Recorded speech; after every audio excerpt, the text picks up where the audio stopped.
Good morning and welcome to today's show. This will be episode number 40. This is going to be like Firewood 101. You see, I'm down to 4 of these ash logs. That's a big cedar. Wind blew over back in the spring. But what I've done, I've cut these 21 inches, except for that one right there, it's a little shorter. And I didn't cut all the way through because the saw was starting to pinch. But all I need to do, hopefully, is get on this other side, give it a little shove. Don't need a log ox.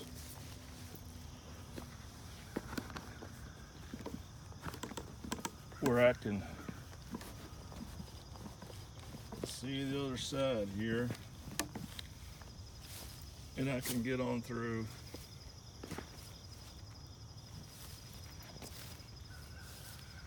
Let me get here real close on one of these and you can see, maybe not. You can see it's almost cut all the way through, except for this little tab I left on each one. And that's how you cut them,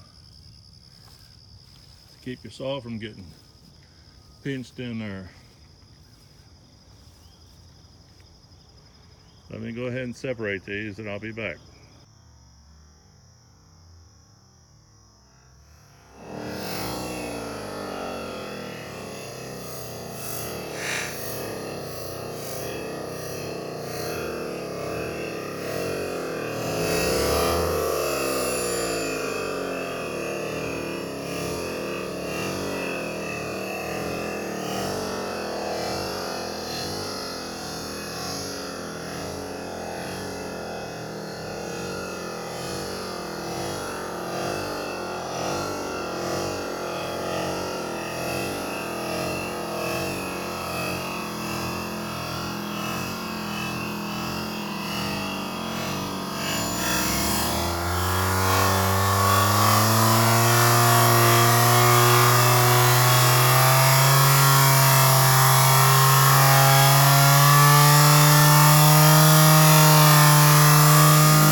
All right, cut them all through now. They're all separated.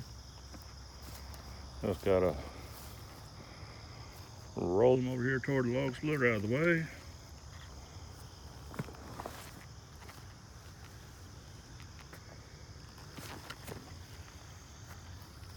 And we're down to 3.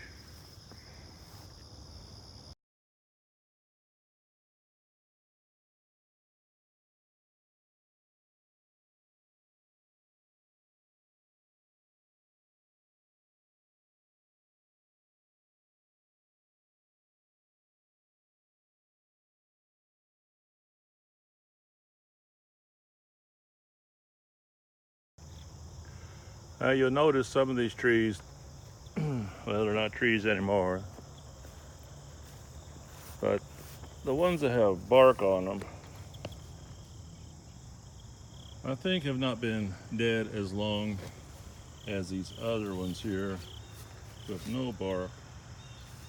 So these will be the ones will burn first, and then hopefully this winter, if I don't burn all this wood, which I doubt, because in a previous show you saw how much wood I had in the barn. But This will take a while to split all this.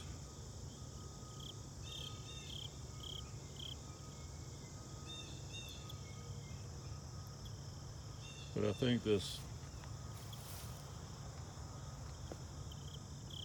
firewood here with no bark on it, I'll use first. This firewood with the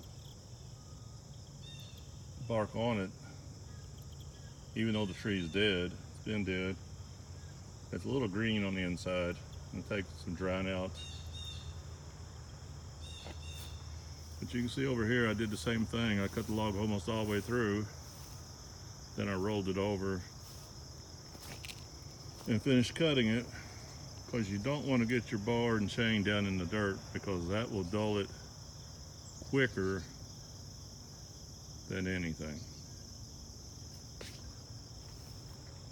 I've cut all this here and some of that without sharpening the chain. It's still pretty sharp. That's because I keep it out of the dirt. So we're down to 2 now. Stay tuned, I'll be back. All right, the next log, I've got it the same way. I've got it sliced all the way through, except that little tab I left. And I've attached this strap to the back side here. What I'm gonna do is pull it. It's too much for me to pull or push by hand, but I've got it hooked to this gator. And if everything goes well, we're gonna roll it around where we can cut the other side of it.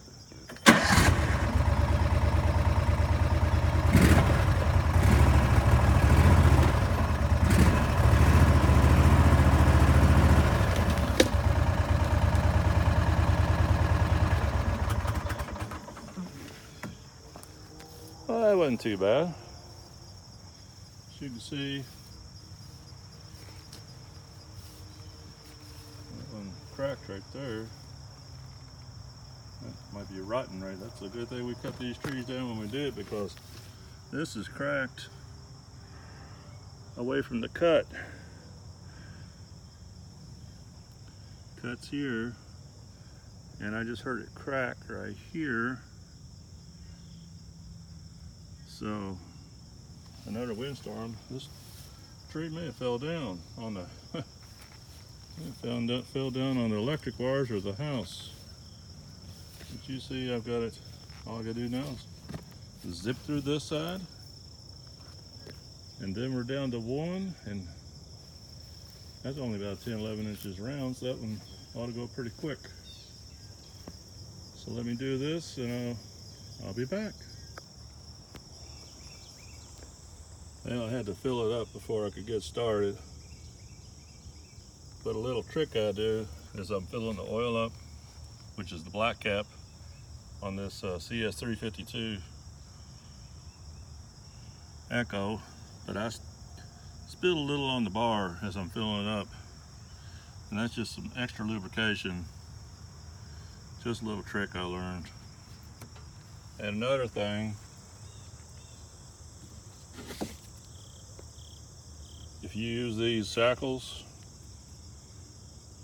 I tie a little piece of orange tape on there, because I lost one of these, not this one, but the other one, the green one. I lost one of these out in the field one time.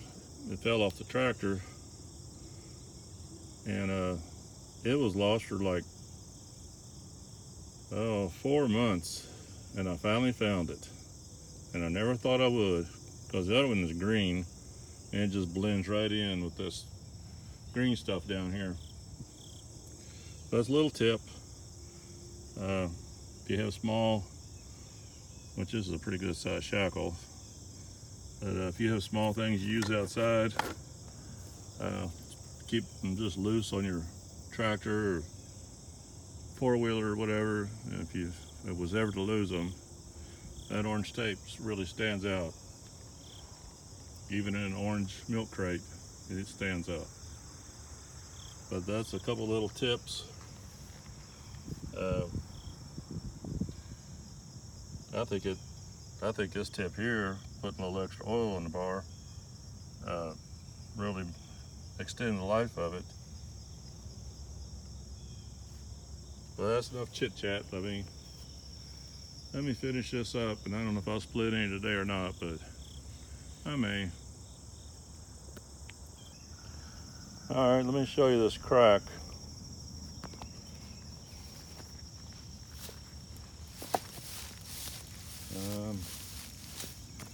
See if I can do this. Let's roll this one out of the way. All right. And here's where the crack popped when I rolled the log over. And not nearly as bad as I thought it was going to be. It's just a couple inch, half moon shaped piece is all that cracked. I thought it was more serious crack than that, but we won't worry about it. All right, we're down to one. Well, he's a long one too. About 30 foot. Okay, boys and girls.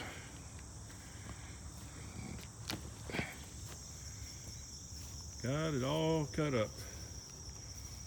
And it's just a matter of splitting it.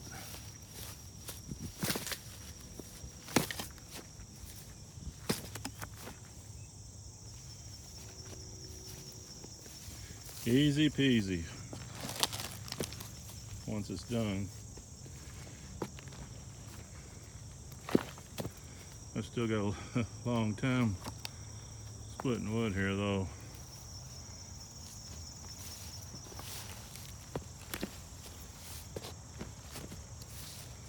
I've said it before, where is it?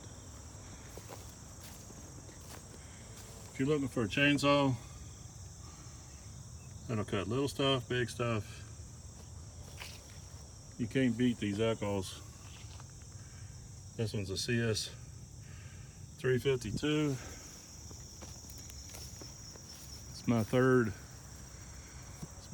Echo saw. I wore the other two out and sold them on eBay. So that's a good thing. Even when you wear something out that's quality, there's always somebody looking for a part to fix their saw up. Actually, I've sold 3 chainsaws on eBay.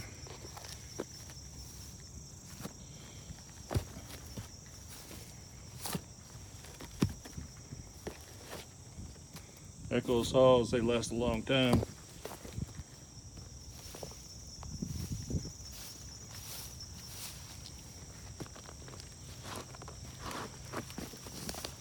Some of these are big.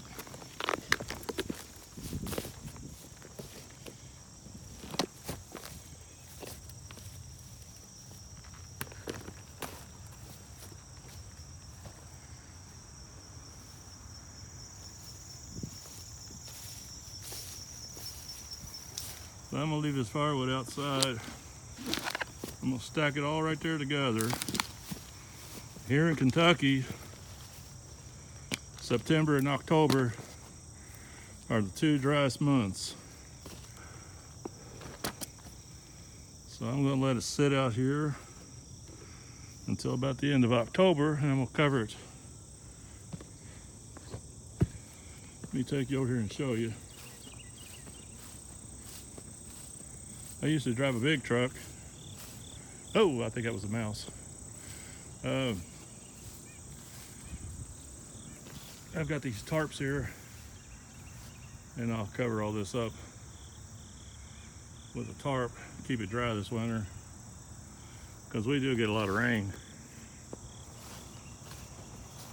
snow, freezing weather in the winter time.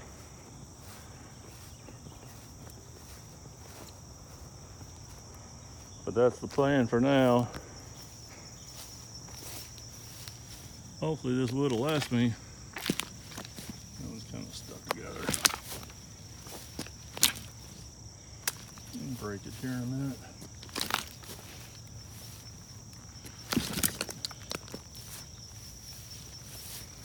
Well, let's talk about a hard-headed piece of firewood.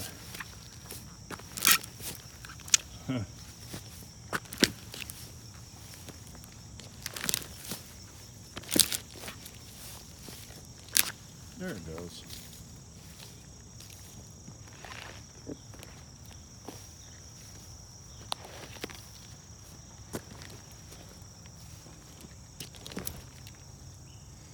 Get over there where you belong.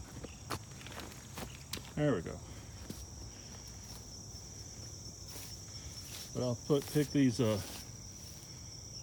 lay these cedar logs on the ground because I didn't know I was going to get to cutting all this up this quick. So I'll move these over here to the cedar pile. And I'm thinking about getting a chipper and running all that cedar through a chipper and make a mulch of it. That's the plan.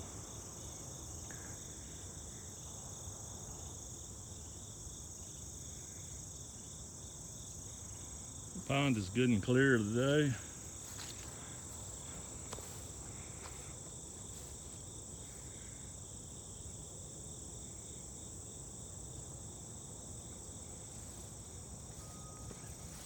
This is how wide the firewood stacks are so far. I imagine by the time I get all this split, I will probably finish that row out and one more. So we'll be about 5 rows wide. I think the tarp is big enough.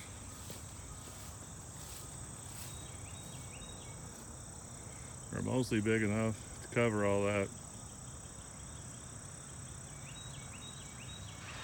I don't want to go any higher. I don't want it wobbly.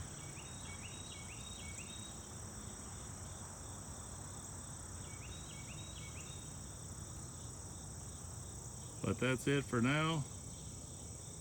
Thanks for watching. And this is Simply Life.